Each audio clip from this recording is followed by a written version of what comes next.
Bismillahirrahmanirrahim. Assalamualaikum warahmatullahi wabarakatuh. Pada kesempatan kali ini, pada kuliah tentang SIMKES, dan topik kita adalah tentang evaluasi sistem informasi. Yang pertemuan sebelumnya adalah tentang pengembangan sistem.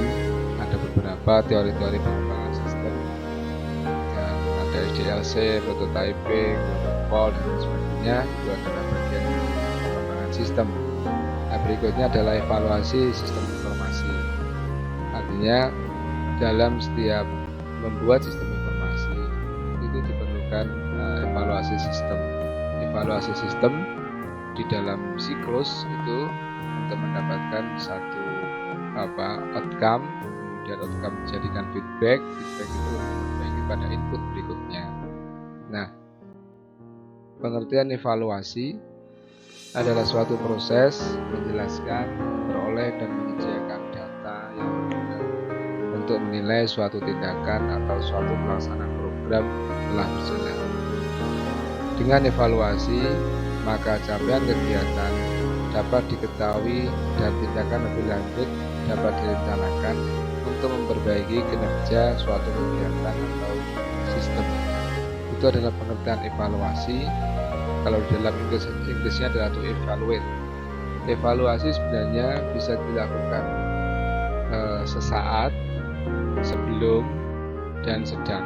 Jadi proses evaluasi bisa sebelum dilakukan untuk melihat sesuatu yang sebelumnya terjadi. Kemudian evaluasi yang lazim dilakukan adalah evaluasi setelah program berjalan atau sistem masuk berjalan, atau evaluasi juga bisa dilakukan pada saat program itu sedang berjalan. Maka dievaluasi seperti apa evaluasinya. Kemudian sehingga untuk perbaikan tahapan-tahapan perbaikan dalam hal kekurangan bisa langsung cepat diperbaiki atau diupdate. Evaluasi sistem informasi dapat dilakukan dengan cara berbeda pada tingkatan berbeda, tergantung pada tujuan evaluasi. Tujuan evaluasi antara lain untuk menilai kemampuan teknis suatu sistem. Yang kedua, pelaksanaan operasional. Yang ketiga adalah pendayagunaan sistem. Saya akan ulangi pada kenapa atau apa sih tujuan sistem informasi itu dievaluasi. Menilai kemampuan teknis suatu sistem. Yang kedua, pelaksanaan operasionalnya seperti apa. Yang ketiga adalah pendayagunaan sistem. Nah, lingkup evaluasi sistem informasi pada umumnya difokuskan pada seluruh sumber daya TIK yang ada, yaitu aplikasinya, informasinya, infrastruktur, human resource, sumber daya manusianya, dan organisasinya. Jadi kalau masih ingat muatan-muatan SIMKES itu tidak hanya software hardware, namun juga sumber daya manusia. Jadi fokusnya pada seluruh sumber TIK, baik aplikasinya, informasi, infrastrukturnya, SDM-nya, dan organisasinya. Siapa sih pelaku evaluasi SIM? Pelaku evaluasi SIM yang pertama, tim audit khusus yang diambil di antara para eksekutif organisasi yang bersangkutan. Yang kedua, tim audit internal yang mengerjakan unit operasional. Yang ketiga, organisasi atau konsultan di luar organisasi. Kemudian berikutnya, siapa pelaku evaluasi adalah researcher atau peneliti. Apa saja metode evaluasi? Metodenya banyak. Ada metode TAM, Technology Acceptance Model. Ada metode TTF, Task Technology Fit. Kemudian ada metode End User Computing Satisfaction, AUC. Kemudian ada metode evaluasi Human Organization and Technology Fit, HOT-FIT. Kemudian ada metode evaluasi Dillon McLean. Ini semua adalah metode-metode evaluasi sistem informasi. Tergantung kita akan melakukan metode evaluasi penekanannya pada apa. Contoh misalnya, kalau penekanannya pada model, penerimaan model, teknologi, bagaimana pengguna model penerimaannya terhadap teknologi ini yang cocok menggunakan TAM.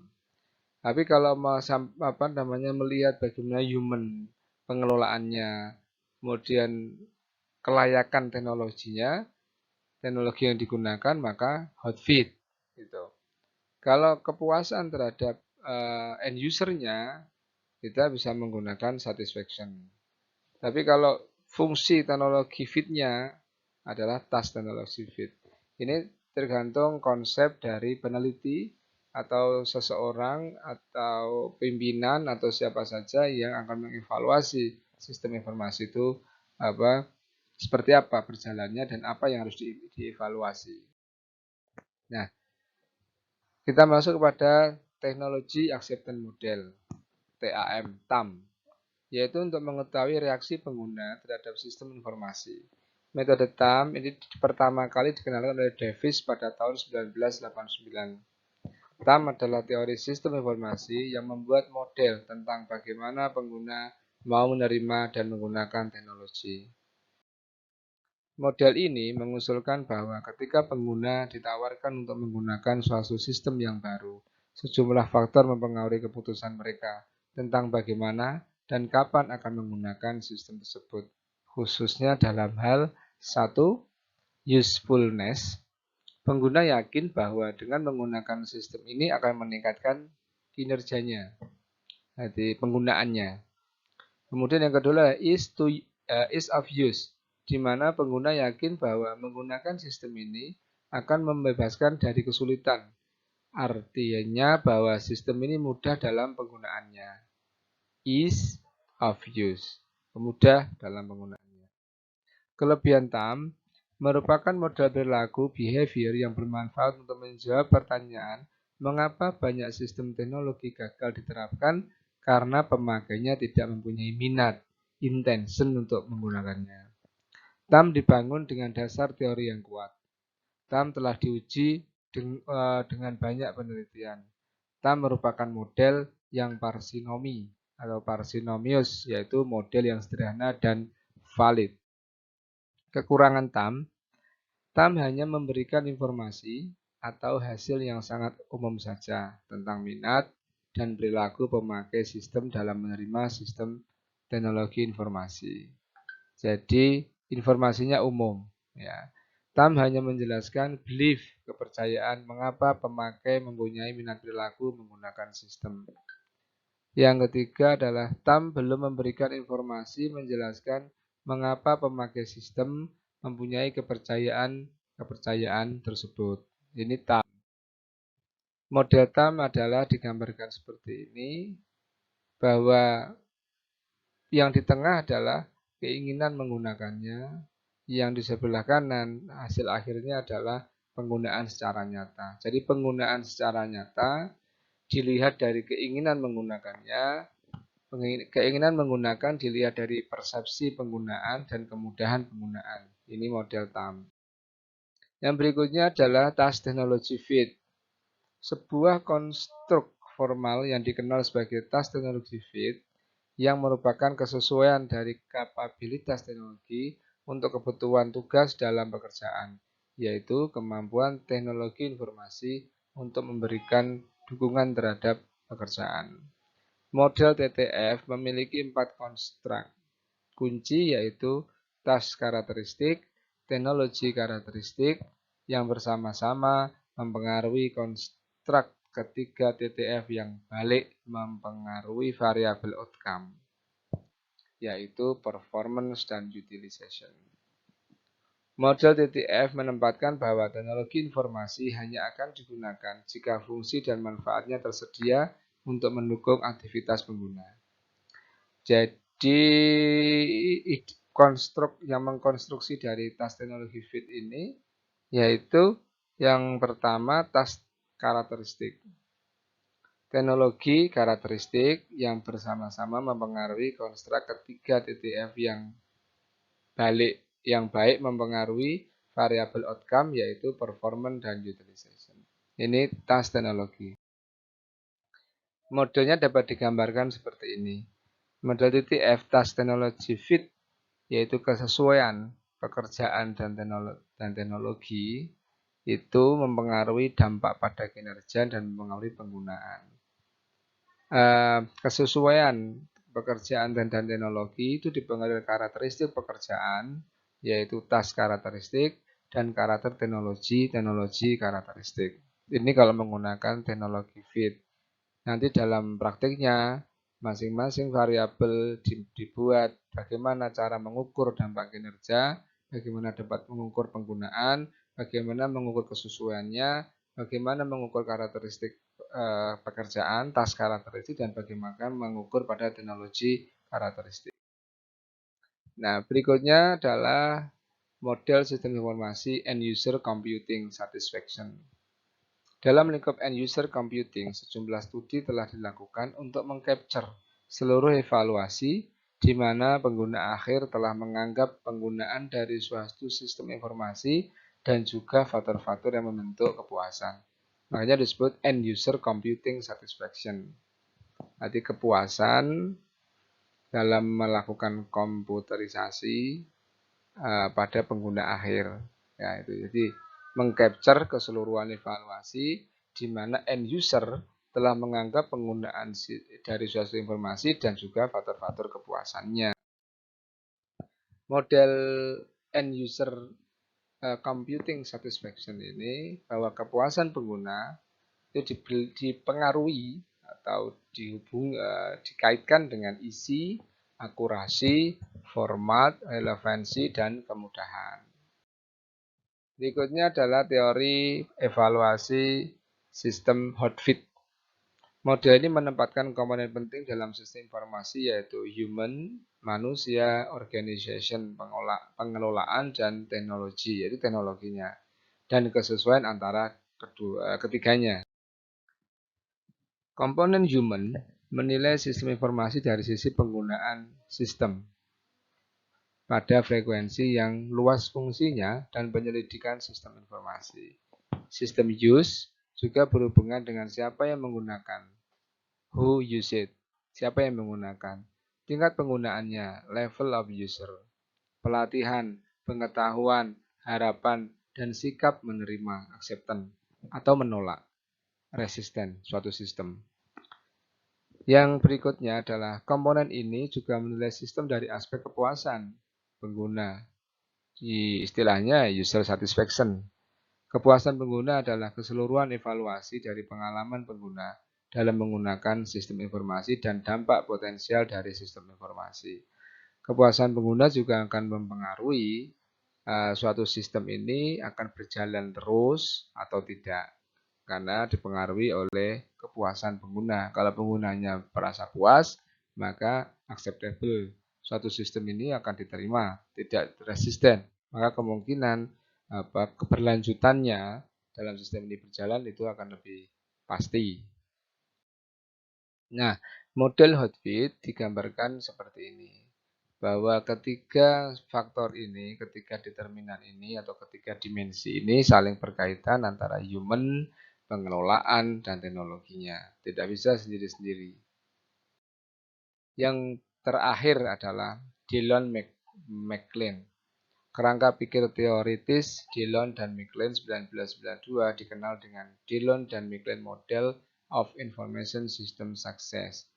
Menggambarkan bahwa kesuksesan pengembangan sistem yang diproksi menjadi dua variabel, yaitu intensitas penggunaan sistem dan kepuasan penggunaan sistem informasi yang bersangkutan. Variabel-variabel yang mempengaruhi kesuksesan sistem informasi adalah kualitas informasi sebagai output sistem dan kualitas sistem informasi yang bersangkutan.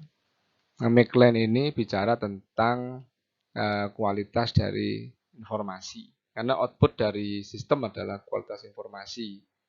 Ini dekat-dekat dengan semakin bagus kualitas informasinya, maka akan semakin bagus di dalam mendukung pengambilan pertimbangan-pertimbangan dalam mengambil suatu kebijakan atau keputusan. Berikut adalah definisi dan operasional variabel atau faktor kesuksesan sistem informasi tersebut, yaitu sistem quality dan information quality. Sistem quality berarti kualitas dan dari kombinasi hardware software dalam sistem informasi. Berikutnya adalah information quality, merujuk pada output dari sistem informasi, menyangkut nilai, manfaat, relevansi, dan urgensi dari informasi yang dihasilkan. Variabel intensitas penggunaan sistem informasi. Intensitas penggunaan informasi mengacu pada seberapa sering pengguna memakai sistem informasi. Jadi variabelnya tadi ada 3, 2, yang ketiga adalah variabel intensitas. Seberapa sering penggunaan memakai sistem informasi. Namanya juga intensitas kan, seberapa sering. Kemudian adalah variabel user satisfaction dia ukur di sini, yaitu respon dan umpan balik yang dimunculkan pengguna setelah memakai sistem tersebut. Ini McLean. Kemudian variabel lain adalah variabel individual impact. Individual impact merupakan pengaruh keberadaan dan pemakaian sistem informasi terhadap kualitas kinerja pengguna secara individual, termasuk di dalamnya produktivitas, efisiensi, dan efektivitas kinerja. Jadi dampak individu, variabel dampak individu, yaitu pengaruh keberadaan dan pemakaian sistem informasi terhadap kualitas kinerja. Jadi kualitas kinerjanya ini yang menjadi impact-nya, dampaknya dari pengguna secara individual, ya termasuk produktivitas, sejauh mana produktivitasnya individu itu penggunaan sistemnya, kemudian efisiensinya seperti apa, efektivitas kinerjanya apa yang menjadi efektif di dalam menggunakan suatu sistem ini.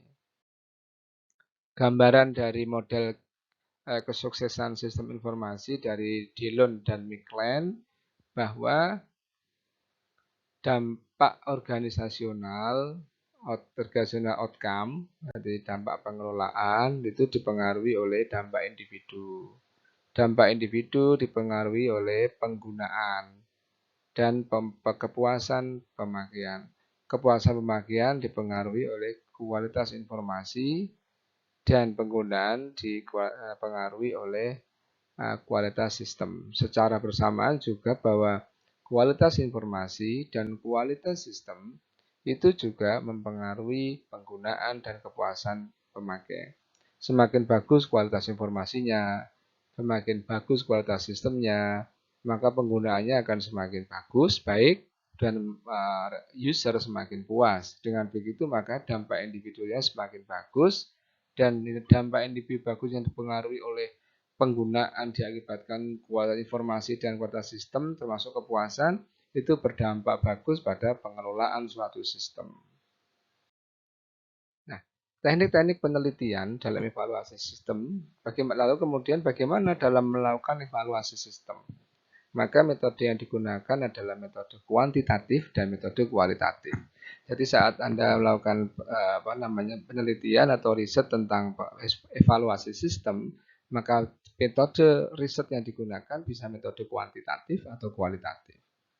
Kalau kuanti adalah membuat suatu kuesioner dan dia akan mengisi kuesioner itu, dan kalau kualitatif adalah bentuknya in-depth interview atau focus group discussion. Nah, metode kuantitatif menggunakan statistik untuk membuktikan bahwa suatu variabel dipengaruhi variabel yang lain. Penggunaan kuesioner yang diolah secara kuantitatif, ada pengolahan data kuantitatif, kekuatannya terletak pada tes statistik, wawasannya sempit dan tajam. Yang berikutnya adalah dengan metode kualitatif, yaitu menggunakan wawancara. Itu sudah saya sampaikan, in-depth interview atau FGD, focus group discussion. Tidak harus pakai data statistik. Untuk objektivitas dilakukan triangulasi. Triangulasi itu melihat satu titik dari beberapa perspektif. Wawasan komprehensif dan luas. Nah, pendekatan dalam evaluasi sistem informasi. Untuk memahami, yang pertama untuk memahami bagaimana persepsi pengguna mengenai sistem. Mengevaluasi sistem serta makna dari sistem bagi pengguna. Yang dua adalah memahami pengaruh sosial dan organisasional terhadap penggunaan sistem. Yang ketiga menyelidiki proses sebab akibat. Yang keempat memberikan evaluasi formatif. yang bertujuan untuk memperbaiki sistem yang sedang dalam pengembangan dibandingkan hanya sekedar pengkajian. Kemudian yang kelima adalah meningkatkan utilisasi dari hasil evaluasi. Maka hasil evaluasi itu apa yang dihasilkan, kemudian rekomendasi apa dari masing-masing dimensi untuk perbaikan-perbaikan sistem yang berjalan. Karena kita dari awal mengetahui bahwa suatu sistem itu sifatnya adalah dinamis. Ya. Demikian kuliah Simkes Simkes dengan topik metode pengembangan evaluasi sistem informasi ini. Secara overview, secara pemahaman dapat Anda pahami. Berikutnya nanti akan saya tampilkan contoh kuesioner, yaitu menelaah contoh kuesioner kuantitatif bagaimana melihat kuesioner kuantitatif yang terkait dengan TAM dan hotfit. Saya kira itu. Terima kasih atas perhatiannya. Semoga sehat selalu. Billahi taufiq wal hidayah. Wassalamualaikum warahmatullahi wabarakatuh.